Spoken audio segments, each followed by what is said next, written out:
This is called after 40.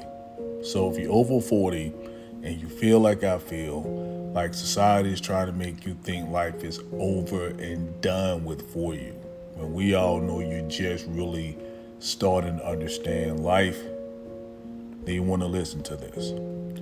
This is not for applause. This is simply for awareness. After 40, here we go. They lied to you. They told you success had to form before your identity. They told you that your worth was measured by speed, not depth. That your peak was tied to youth, not truth. Yeah, they lied to you. They told you life is greatest in your 20s. Before your brain matures, before your soul awakens. In your 20s, before you buried a loved one, before you faced unfathomable betrayal, before you stood in a fire and didn't flinch. Or let's be honest, you were knocked down to the lowest pit, but you climbed your way back up, clawed your way back to standing position only by God's grace, inch by inch. You see, they lied because they fear what and or who you would become when your ego is no longer fragile. When your identity is no longer tied to applause, but to assignment, and your scars become scrolls, and your silence becomes strategy. You see, you were never meant to peak early. You were meant to rise late. You're meant to win when the world thinks you're winding down. To walk in wisdom that the youth can't fake and culture can't fabricate. But see, the race is not given to the swift, nor the battle to the strong. Ecclesiastes 9:11, the book of wisdom. It is given to those who endure, who discern, who rise, even when the rest of the world says sit. Then they came and lied to you and told you that your life has peaked in your 30s. You know your 30s, when your resume is finally polished and you finally have the experience to get the jobs they told you didn't have the experience to get in your 20s. When your smile hides fatigue. Yeah, you know your 30s. Fatigue of dealing with unwarranted, unnecessary drama for years and years, and trying your best to be your best self and putting up with the worst of everybody else and giving your best, but though they're giving their worst, they still treat your best as if it's your worst. Your 30s. Your 30s. Once again, when your smile is just pretty much plastered on your face, but your heart doesn't agree with it because your heart is so full with trying to keep up with the rat race. Your 30s, your calendar stay full, taking care of your spouse, right? Taking care of the house, right? Taking care of the bills that never seen in, right? Calendar has to stay full, full of plays and practices and work and after work, gatherings that you have to go to, least you be considered thinking you're better than. And then, just religious obligations, religious obligations that leave no time for God, ironically, your 30s, right? So yeah, in your 30s, they have told you that your life has peaked before your brain finishes rewiring, before your soul asks questions that your success can answer, before you've had great unfathomable success, but at the same time, great immeasurable failure, or vice versa,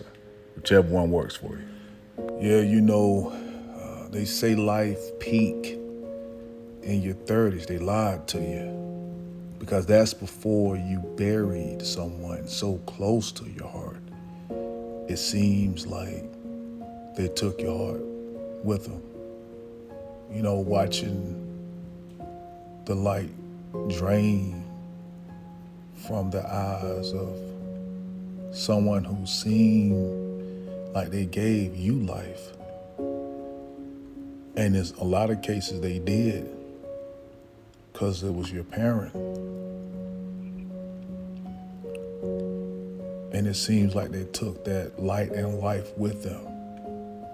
But they're telling you that life peaks in your 30s. Yeah, they lied to you. They told you that life peaks in your 30s before you were betrayed so greatly and for no reason at all that you had to learn to bleed without getting bitter. And you didn't know that emotional wounds, mental wounds, and spiritual wounds made you pray for the days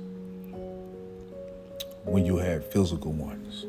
Yeah, they sold you a dream and told you that life peaks in your 30s before you even endured hot, fiery trial and tribulation beyond articulation. Trials that burned you so severely in your soul.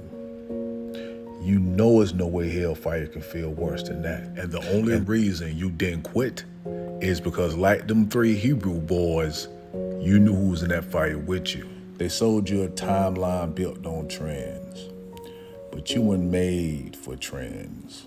You were made for truth, and truth doesn't peak, it deepens. After 40, you don't chase validation, you walk in validity. You don't perform for likes, you build legacy. You don't compete, you command. Success or failure don't boost or lower your ego, they just build clarity.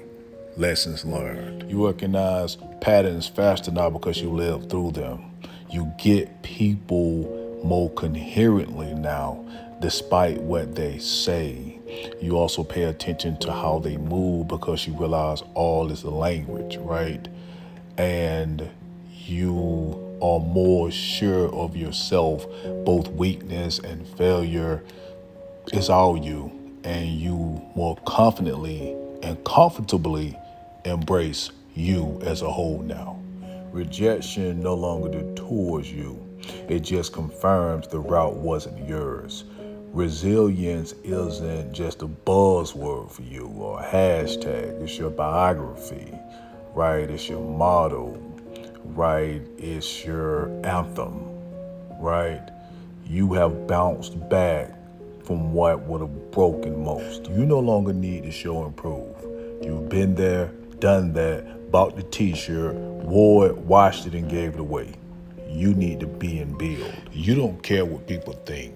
Not out of youthful rebellion, but out of older, wiser revelation. This is the season where you're going to stop performing and start planning. You're going to stop proving and start pouring into yourself. You're going to stop chasing and start commanding. Come here. You see, God didn't anoint you for the highlight reel. He anointed you for the long game. He got something special planned for you. It's been cooking up. Not microwavable, but an old good crock pot cook like Randy used to do. You know what I'm talking about. This world is about to see what happens when the mind matures, a heart aligns, and a soul walks in faith. This is not your comeback, it's your confirmation.